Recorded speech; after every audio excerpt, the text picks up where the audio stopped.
ಕೇಸ್ನಲ್ಲಿ ಖಾನಾಪುರ ಠಾಣೆ CPI suspend. ಬೆಳಗಾವಿಯ ಖಾನಾಪುರ ಠಾಣೆ ಸಿಪಿಐ ಅಮಾನತಿಗೆ ಇದೀಗ ಖಂಡನೆ ವ್ಯಕ್ತವಾಗ್ತಾ ಇದೆ.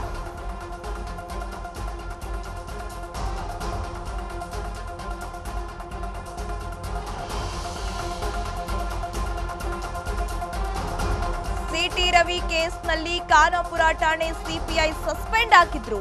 ಹಾಗಾಗಿ ಬೆಳಗಾವಿಯ ಖಾನಾಪುರ ಠಾಣೆ ಸಿಪಿಐ ಅಮಾನತಿಗೆ ಇದೀಗ ಖಂಡನೆ ವ್ಯಕ್ತವಾಗ್ತಾ ಇದೆ. ಸಿಪಿಐ ಅಮಾನತು ಖಂಡಿಸಿ ಖಾನಾಪುರ ಬಂದ್ಗೆ ಕರೆಯನ್ನ ಕೊಡಲಾಗಿದೆ. ಖಾನಾಪುರ ಸಿಪಿಐ ಅಮಾನತು ಆದೇಶ ಹಿಂಪಡೆಯಲು ಇದೀಗ ಆಗ್ರಹಿಸಲಾಗ್ತಾ ಇದೆ. ಖಾನಾಪುರ ಪಟ್ಟಣ ಬಂದ್ಗೆ ಕರೆಯನ್ನ ಕೊಟ್ಟಿದ್ದಾವೆ ವಿವಿಧ ಸಂಘಟನೆಗಳು. ಇದೀಗ ದಲಿತ ಪರ ಸಂಘಟನೆ ಆಗಿರಬಹುದು, ಕನ್ನಡ ಪರ ಸಂಘಟನೆಗಳಿಂದ ಈಗ ಖಾನಾಪುರ ಬಂದ್ಗೆ ಕರೆ ಕೊಡಲಾಗಿದೆ. ಖಾನಾಪುರ ಬಂದ್ಗೆ ಬಿಜೆಪಿ ಜೆಡಿಎಸ್ ನಾಯಕರು ಕೂಡ ಬೆಂಬಲವನ್ನ ಕೊಡ್ತಿದ್ದಾರೆ.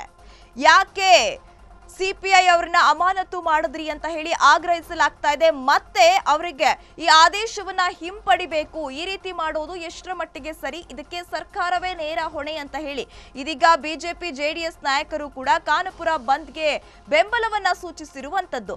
ಬರೀ ಬಿಜೆಪಿ ಜೆಡಿಎಸ್ ಮಾತ್ರ ಅಲ್ಲ, ದಲಿತ ಪರ ಸಂಘಟನೆಗಳು ಆಗಿರ್ಬೋದು, ಕನ್ನಡ ಪರ ಸಂಘಟನೆಗಳು ಕೂಡ ಈಗ ಸಾಥ್ ಕೊಟ್ಟಿದೆ.